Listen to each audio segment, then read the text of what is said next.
Morning.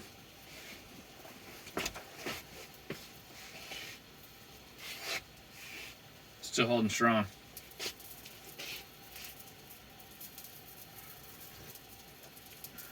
What are we talking about today? To be honest, I don't really know.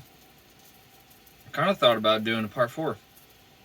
But I couldn't really think of something that was like bad enough, right? That I would totally change it, no questions asked next time. You know? Something that kind of, what's up, bud? Something that kind of comes to mind is just like some nuanced things. My refrigerator is only one fuel source. It's electric only, no propane. Would I change that? I don't know. I would not change the fact that it's a front door, like, fridge. Love it. Those chest freezers, like the one, or the fridges that you gotta, like, open up like a cooler. Screw that noise. You're stuck, like, shuffling through too much stuff. I already have to shuffle stuff in there. Not happening. Not happening. Another thing, though, I was thinking was the fact that I don't have propane plumbed in here. I use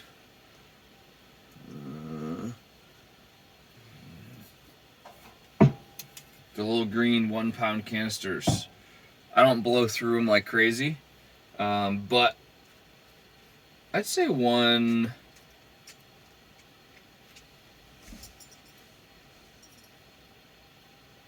a month, depending on what depending on what I'm cooking. Breakfast, coffee, stuff like that.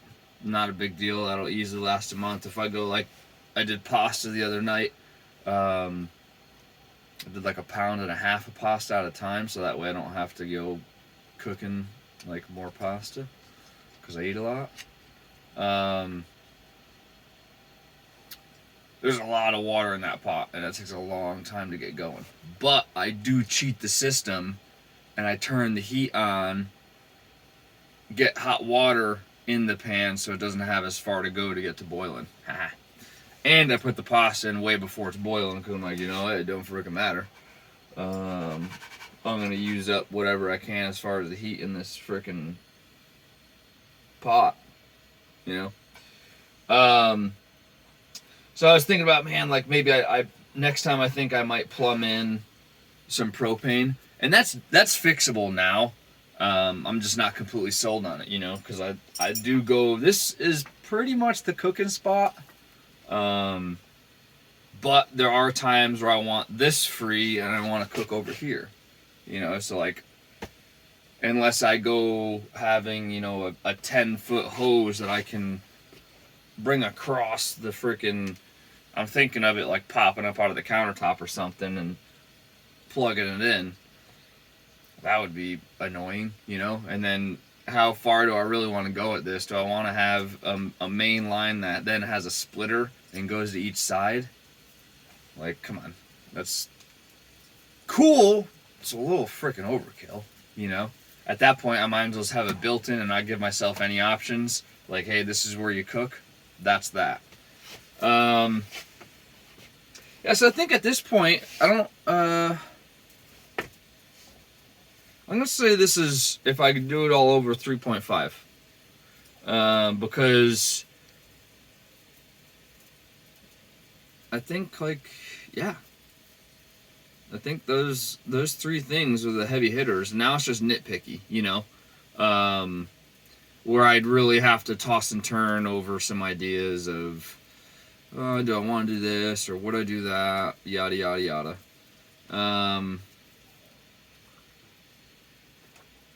Yeah. But maybe you guys will get a twofer and we'll talk about something else here. Maybe we'll go up onto stuff that I'm like happy about doing.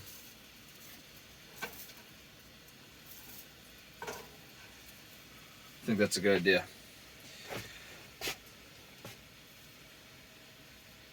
Vent fans, having 2 of them, best fucking thing. Best thing. Lets me get a little cross breeze going. I could open that back one, have the front one open. I spent like the big money and got the deluxe fans that allow you to have the fan go in either direction, so it can push air in or suck air out. So I can push air in there, suck air out there, gets a decent breeze going. Not mad at it.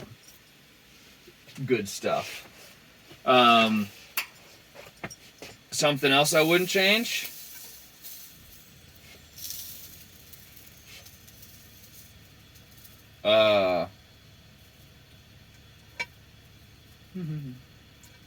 Building everything myself.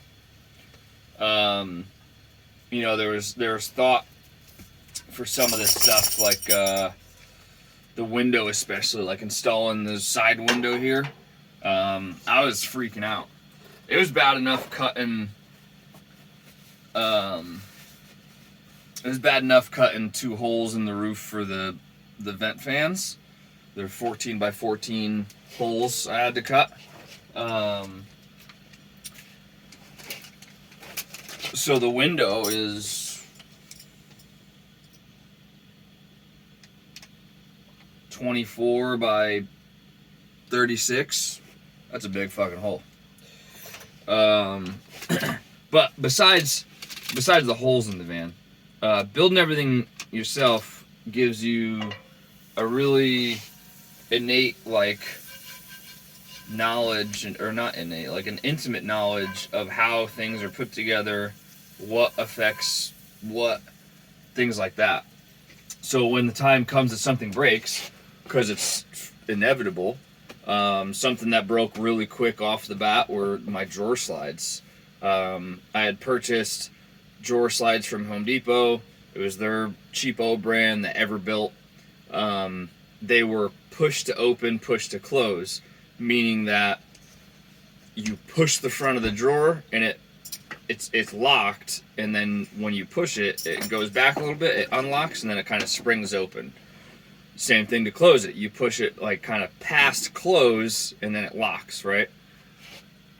I thought those were really sweet. I'm like, man, I don't want any hardware on the front.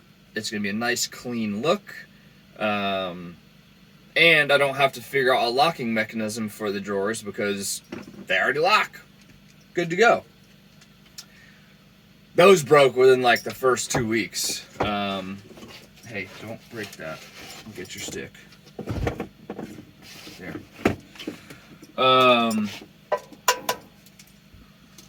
Oh, we'll get out with it here, folks. Don't worry. Got distracted. Pilot wanted a stick. It was stuck under the cabinet.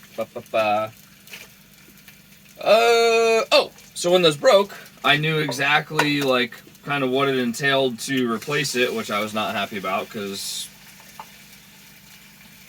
everything's built pretty much with a tight tolerance. There's not a whole lot of wasted space sitting around here. So, that's a really good thing. When my heater broke, I knew exactly what all needs to come apart and the pain in the butt of stretching your arms about and yada yada is what it is, you know. Going off of that, though, maybe a 3.5 things I would have changed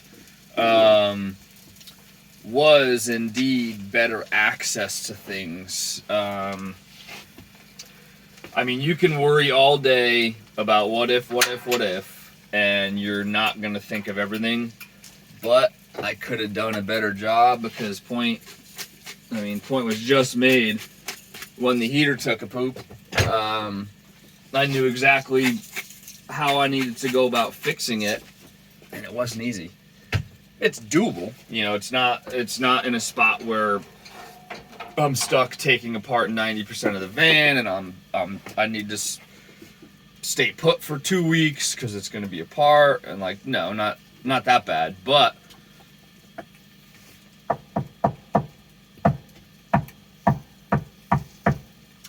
if anything ever happened with the lines, like the hoses for the fresh water and for the heat, it runs under the floor. I don't really have any options. To be honest, I don't know what I would do. I don't know.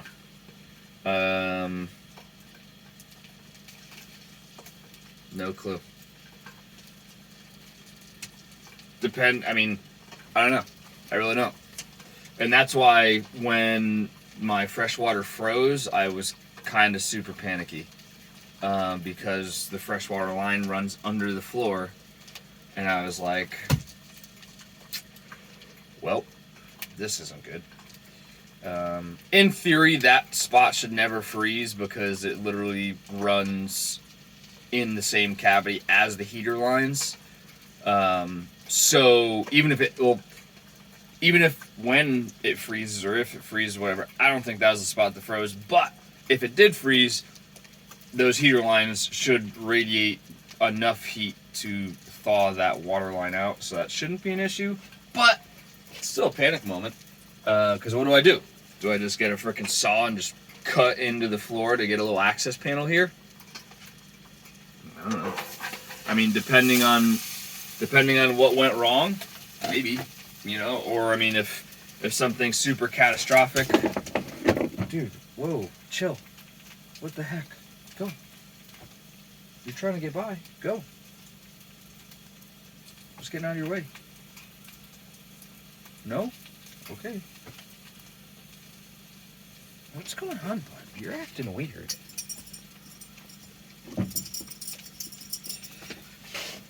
Pilot's being weird. What, bud? What?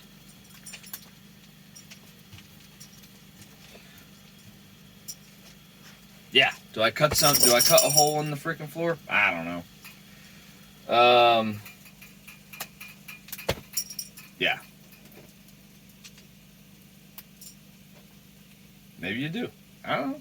I don't got the right answer for that. I ain't got the right answer for that. What else? I